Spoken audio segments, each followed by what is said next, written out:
आज शनिवार का दिन है जिस दिन अपन इस दरिद्रता से मिलने के लिए पीपल के पेड़ के नीचे आए हैं। हिंदू धर्म में ये दिन पीपल के वृक्ष के लिए पूजनीय होगा।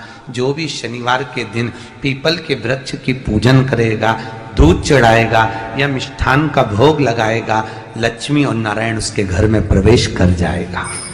लक्ष्मी और नारायण उसके घर में प्रवेश करेगा। पुराण की कथा कह रही है कि दुनिया के सारे तीर्थ नहीं जा सकते, पृथ्वी की सारी नदियों में स्नान नहीं कर सकते, पवित्र नदियों में आप स्नान नहीं कर सकते, या किसी भी तीर्थ में जाकर एक रात्रि भी विश्राम नहीं कर सकते, या हमने जिंदगी में कोई दान करा ना करा, कोई पुण्य करा ना करा, कोई सत्कर्म करा ना करा, कोई शास्त्र पढ़ा ना पढ़ा, कोई शास्त्र सुना ना सुना, उसके बाद भी शिव महापुराण की कथा कहती है कि एक दिन में अगर मात्र एक बार भी आप शंकर के शिवालय में प्रवेश कर गए या मंदिर में प्रवेश कर गए तो सारे तीर्थ, सारी नदियां, सारे सरोवर, सारी बावड़ी, सारे तालाब, सारे कुंड के स्नान का पुण्य, दान का पुण्य प्राप्त, केवल शिव तत्व को प्राप्त कर लेने। शिव महापुराण की कथा कह रही है कि घर में जो दिया होता है वो दीपक भी कोई साधारण नहीं होता,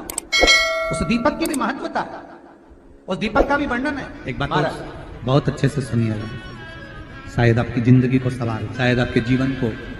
मेरी जीजियों, मेरे जीजाओं, मेरी बेटियों, बेटाओं,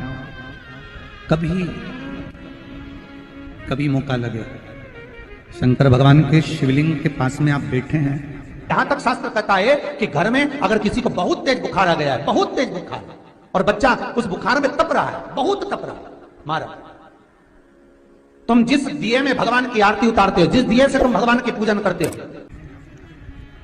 कभी मौका लगा और आप पूजन करने के लिए गए, कभी पूजन को शंकर भगवान के शिवलिंग के पास में या शंकर भगवान के शिवलिंग के ऊपर कनेर का अगर पीला फूल देखा है ना आप लोगों ने, अरे बोलो तो जम के, देखा है? कनेर का यदि पीला फूल शिवलिंग के आसपास में या शंकर भगवान के ऊपर कहीं रखा हुआ भी दिख जाए, विषम परिस्थिति हो, बहुत हिम्मत ना हारते, कभी भगवान अकेले में एकांत में आप पहुंचे उनके पूजन के लिए, कनेर का पुष्प वहां रखा है, चाहे वो जलाधारी पर रखा हो, चाहे वो शिवलिंग के पास में रखा हो, शिवलिंग पर रखा हो, उस कनेर के पुष्प को अगर आप 5 जगह का स्पर्श कराकर अपने हृदय की बात कहकर वापिस महादेव को समर्पित कर देते हो तो भी मेरा महादेव तुम्हारे दुख का निवारण कर देगा। अब वो 5 स्थान, पहला गणेश जी का जो स्थान होता है वह जगह, दूसरा षडानंद कार्तिक, तीसरा अशोक सुंदरी वाला स्थान, चौथा जलाधारी जो ऊपर से बूंद बूंद जल नीचे गिरा रही है, जया, विषहरा, शामली बारी, दौतली, देव, शंकर जी की 5 बेटियों का, और 5वें नंबर का है शंकर भगवान के, जो कैसे वर्णन किया जाए, त्रिशूल के 3 भाग होते हैं। करें दर्शन आप लोगों ने, जैसे सामने त्रिशूल लगा है, इस त्रिशूल के ऊपर देखेंगे तो 3 भाग दिख रहे हैं, नजर आ रहे हैं सबको? त्रिशूल का जो 3 भाग होता है, उस 3 भाग का जहां ज्वाइंट होता है, जहां मिलता है, एक जगह पर देखो तीनों भाग एक जगह पर मिले हुए, 3 भाग का जहां मिलन होता है, 5वां स्थान, ये 5वां स्थान, यहां पर स्पर्श कराकर शिवलिंग पर अपनी कामना कर श्री शिवाय नमस्तुभ्यम कहकर बाबा से अपने मन की बात कहकर जो समर्पित कर देता है, हम 3 महीना भी नहीं कहेंगे, हम तो कहेंगे अगर ज्यादा दुख है 3 दिन इंतजार करना, मेरा बाबा उस दुख को मिटाए। 3 महीना बहुत दूर, पर करना है दिल से।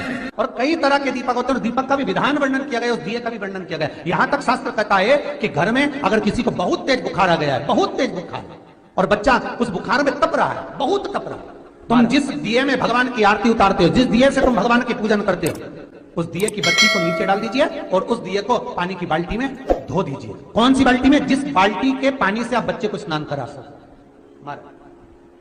केवल भगवान पर से ले जाकर, पास में से ले जाकर उस बाल्टी में थोड़ी देर डाल दो और उस बाल्टी के पानी से उस बच्चे को स्नान करा दीजिए। 15 से 20 मिनट, आधा घंटा लगेगा बच्चे का। बड़ी बेचैन दिख रही हो तुम, क्या बात है? पार्वती जी कहती है देवव्रत कश्मीर प्रदेश का एक भक्त देवव्रत बेलपत्री के वृक्ष के नीचे बैठकर आपका मंत्र जाप कर रहा। मैं आपको जगाना नहीं चाहती थी, पर बेलपत्री के वृक्ष के नीचे लक्ष्मी झाड़ू लगाती है, सरस्वती वीणा बजाती है, इंद्राणी उस बेलपत्री के वृक्ष के नीचे जल का सिंचन करती है, 33 कोटि देवी देवता उस बेलपत्री के वृक्ष की जड़ में विराजमान होते हैं। इसलिए देवव्रत एक बार पंचाक्षर मंत्र बोलता है तो वो 33 करोड़ बार गिना जाता है। ऐसा बेलपत्री का वृक्ष होता है।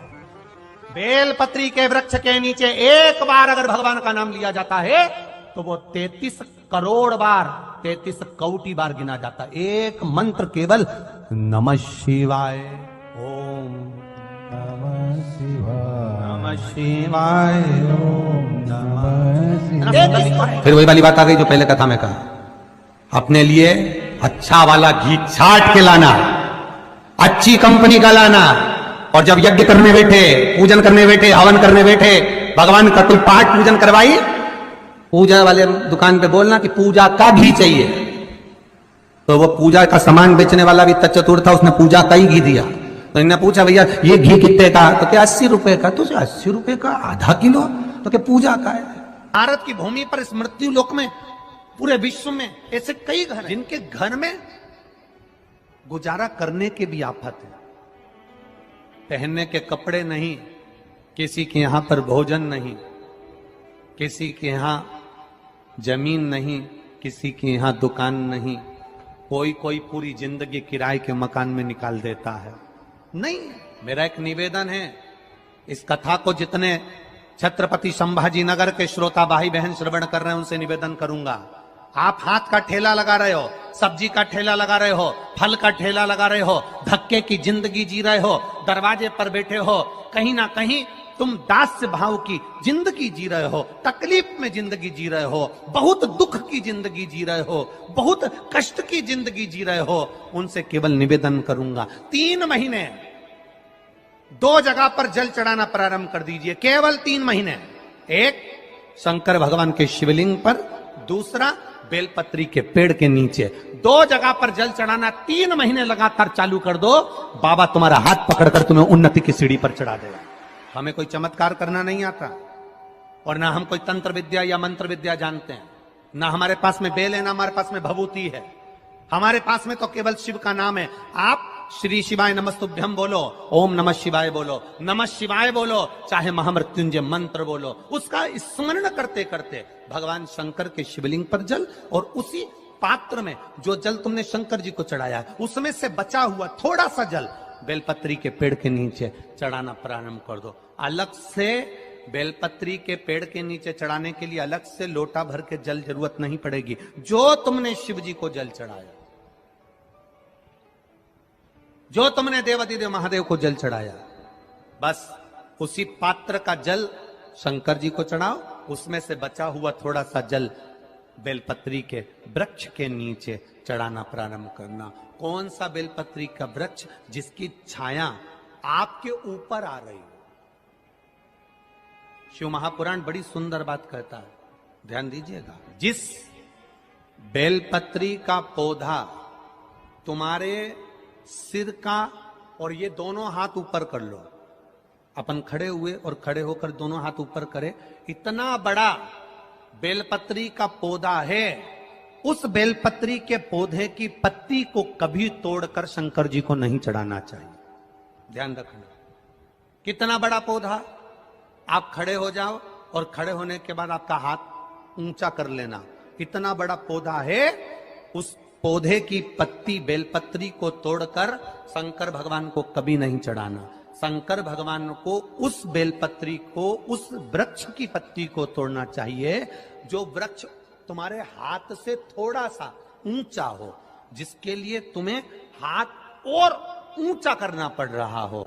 जैसे एक बच्चा अपनी मां की गोद में बैठने के लिए दोनों हाथों से उचकता है, आवाज लगाता है, उचकता है, आवाज लगाता है, हाथ ऊपर करता है, तो मां उस बच्चे को गोदी में ले लेती है। उसी तरह उस बेलपत्री के वृक्ष की पत्ती तोड़ना चाहिए जिसने थोड़ी उन्नति कर ली हो, जो थोड़ा ऊंचा हो गया हो। तुम उसको पाने का प्रयास करो तो भगवान भी तुम्हें अपनी गोदी में ले ले। ऐसे वृक्ष की तुम छोटा सा पौधा, बिल्कुल जरा सा पौधा, उसी की पत्ती तोड़कर महादेव को चढ़ाओ। यदि बेलपत्री का पेड़ आपके यहाँ है और मान लो कई लोग बेलपत्री गमले में लगाते हैं या छत के ऊपर लगा देते हैं, बेलपत्री का वृक्ष जो होना चाहिए वो घर के ठीक पीछे या बेलपत्री का वृक्ष अगर पीछे नहीं है तो आप अपने घर से जब बाहर निकलते हैं तो राइट हैंड की ओर बेलपत्री का वृक्ष होना। आप जब घर से प्रवेश कर रहे हैं बाहर की ओर निकल, वो सुख का अनुभव करा। यदि घर से निकलते समय बेलपत्री का पेड़ लेफ्ट में अगर आता है, आप जिस घर से निकल रहे हो लेफ्ट में अगर बेलपत्री का पेड़ आता है तो आप 1 रुपए कमाएंगे, 1.25 रुपए खर्च होगा, पैसा हाथ में टिकेगा नहीं। घर में 10 लोग भी कमा रहे हैं तो पैसा घर में दिखेगा नहीं, आएगा जरूर, सारे काम होंगे पर टिकेगा नहीं। यदि लेफ्ट राइट भाग का बेलपत्री का वृक्ष घर में लगाओ तो घर के पीछे के हिस्से में लगाओ, और ऐसी जगह नहीं लगाना कि जहां पर बेलपत्र में गंदा पानी जाए या कोई गंदी वस्तु। 33 करोड़ देवी देवता बेलपत्री के पेड़ के नीचे सोमवार के दिन, कोई रविवार के दिन, कोई मंगलवार, कोई बुधवार, कोई गुरुवार, कोई शुक्रवार, कोई शनिवार के दिन बेलपत्री के नीचे आकर 33 करोड़ देवी देवता हो तप करते हैं, साधना करते हैं। एक बेल चौकी ऐसी होती है, शंकर पर अगर चढ़ी हुई है तो वापिस उतार कर धोकर फिर शिव को चढ़ा सकते। किसी व्यक्ति से कोई काम करवाना है, वो काम नहीं कर रहा, कोई फाइल आगे नहीं बढ़ रही है, कोई कार्य अटक रहा है, या फिर कहीं रुपया पैसा अटक गया हो, नहीं निकल रहा हो, तो एक जल के पात्र में जल भरकर 5 बेलपत्री शिव जी को समर्पित कर कुंदकेश्वर महादेव का नाम लेकर एक सफेद पुष्प बेलपत्री के ऊपर जो शिव जी को चढ़ाई है उस पर समर्पित कर जल जो लेकर गए हो, अपनी उस कामना को कर कर कि मेरा ये कार्य अटक रहा है, ये कार्य नहीं हो रहा, कुंदकेश्वर महादेव का नाम लेकर धीरे धीरे जल की धार चढ़ाइए। और एक बात हमेशा याद रखना, फिर निवेदन कर रहे हैं, अच्छे से समझ लेना, शंकर जी पर जब जल चढ़ता है, शिव जी का जब अभिषेक होता है, शंकर जी पर जब जल चढ़ाया जाता है, दूध चढ़ाओ, जल चढ़ाओ, कुछ भी चढ़ाओ, पर एक बात का स्मरण अपने जीवन में होना कि इतने ऊपर से मत चढ़ाना कि जल चढ़े और छींटे आपके ऊपर। बहुत ध्यान दीजिएगा। हाँ, तो यहां तक वर्णन करा गया है कि शंकर जी का जल चढ़ा हुआ जहां से बहकर जाता है ना, उसको लांगा तक नहीं जाता। यहाँ लांगते हैं क्या? नहीं ना, परिक्रमा भी करेंगे तो वहीं से लौट कर वापिस उधर जाएंगे।